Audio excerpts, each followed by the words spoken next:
ఇదంతా రాకురి కొంచెం బస్సులో పిచ్చారు అటే ఉంటుంది సారీ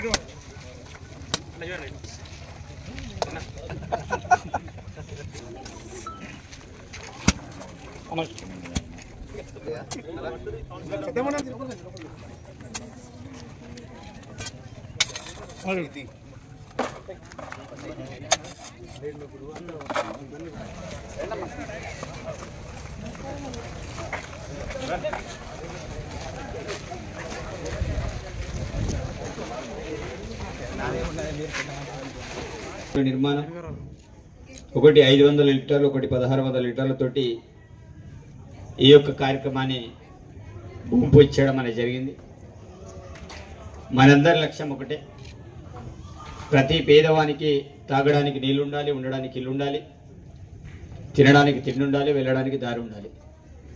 ఇవి ప్రధానమైన అంశాలు. కాబట్టి ఆ రోజుల్లో ఆ 10 సంవత్సరాల్లో ఉండడానికి ఇల్లు రాలే, తినడానికి తిండి తిద్దామంటే రేషన్ కార్డులు రాలే, తాగుదామంటే నీళ్ళు రాలే. మరి నేను ఎమ్మెల్యే అయిన తర్వాత కూడా చాలా గ్రామాలలో మరి సుమారు 5 నుంచి 6 కోట్ల వరకు నిధుల్ని కేటాయించి ప్రతి పల్లెటూరులో కూడా బోర్వెల్ వేసి మరి మోటార్ ఫిట్ చేసుకొని మరి పైప్ లైన్ ద్వారా చాలా గ్రామాలలో నీటిని కల్పించడం అనేది జరిగింది. అదేవిధంగా ప్రస్తుతం 22 కోట్ల 50 లక్షలతోటి ఖానాపూర్ పట్టణంలో మరి 2 ట్యాంకుల నిర్మాణం చేపడుతున్నాం. అది ప్రతి ఒక్కరికి కూడా తాగునీరు కోసం ఈ యొక్క నిధుల్ని శాంక్షన్ చేయడం అనేది జరిగింది. కాబట్టి ఇది సంపూర్ణంగా విజయవంతంగా మరి 32 కిలోమీటర్ల మేటు పైప్ లైన్ ఏర్పాటు చేసుకొని 2100 నల్లాల్ని కూడా ఏర్పాటు చేయడం అనేది జరుగుతుంది. అదేవిధంగా మేము ఆ రోజులో మాటిచ్చాం, ప్రతి పేదవాడికి ఇంధమిల్లు ఇచ్చే బాధ్యత మాదని. మేము ఇచ్చిన మాట కట్టుబడి భవిష్యత్తులో ఎంతమంది అయితే పేదవాళ్ళకి ఇల్లు లేవో ప్రతి ఒక్కరు కూడా ఇంద్రమిల్లు ఇచ్చే బాధ్యత మాది. అది పట్టణ కేంద్రాలు అయితే మీకు ప్లేస్లతో కూడా ఇస్తామని చెప్పినాం.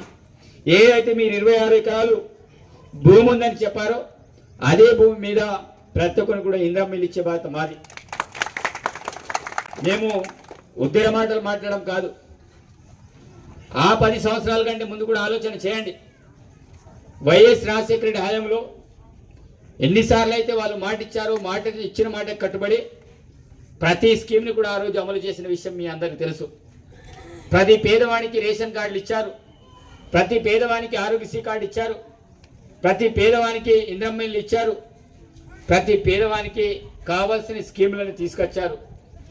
అందులో భాగంగానే ఆ రోజులో ఉపాధి హామీ పథకమే కావచ్చు, అదేవిధంగా 108 కావచ్చు, 104 కావచ్చు. అంటే ఆ రోజు వాళ్ళు ఎలక్షన్ క్రమంలో వాళ్ళు ఇచ్చిన హామీలు ఆ రోజుల్లో 1,00,000 రుణమాఫీ చేస్తామంటే ఏకకాలంలో 1,00,000 రుణమాఫీ చేసింది మీ అందరికి తెలిసిన విషయమే.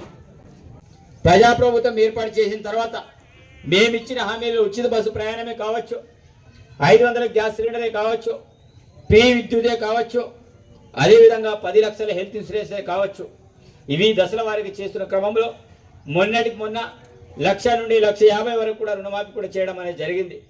ఇంద్రమిల్లు స్కీమ్కి సంబంధించిన పథకాన్ని కూడా మేము ప్రారంభించడం అనేది జరిగింది. అదేవిధంగా మేము అసెంబ్లీలో ఉండగానే మరి ప్రతి పేదవాడికి రేషన్ కార్డులు ఇద్దామని కూడా దాన్ని కూడా తీర్మానం చేయడం అనేది జరిగింది. త్వరలోనే పెన్షన్ 4,000 చొప్పున పెన్షన్ని కూడా త్వరలోనే ఆ స్కీమ్ని కూడా మేము కొత్త పెన్షన్ స్టార్ట్ చేయబోతున్నాం.